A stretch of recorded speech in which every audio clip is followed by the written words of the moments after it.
רוטמן יודע לתת ורוטמן יודע לקחת. רק תהיה פקידי חמודי, תעשה מה שאומרים לך. אתמול ועדת השרים בכנסת דנה בהצעת חוק שמזכירה לי, איך אומרים? משטרים פחות דמוקרטיים. עובדי ציבור, זומנתם לוועדה בכנסת ולא תגיעו, תוכלו לקנוס אתכם בעד רבע מהשכר שלכם, או להוציא צו שיביאו אתכם בכוח לדיון.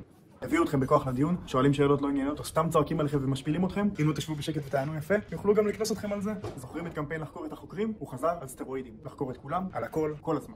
ובו זמנית, בלי בושה, בזמן שגזרות תקציב 25 מתקרבות ומאיימות לדחוק עוד עשרות אלפי ישראליות וישראלים לעוני, משרד ראש הממשלה דחף לסדר היום דיון בהגדלת מענק הפרישה של מנכ"לים בשירות המדינה. ככה לשמן ככה טוב את מי שעלול לסיים את התפקיד שלו בשירות המדינה ולהוציא את הביקורת שלו, או לגרום למנכ"לים ותיקים לפרוש ולהחליף אותם במינויים פוליטיים. גולדקנופ, אני מסתכל עליך.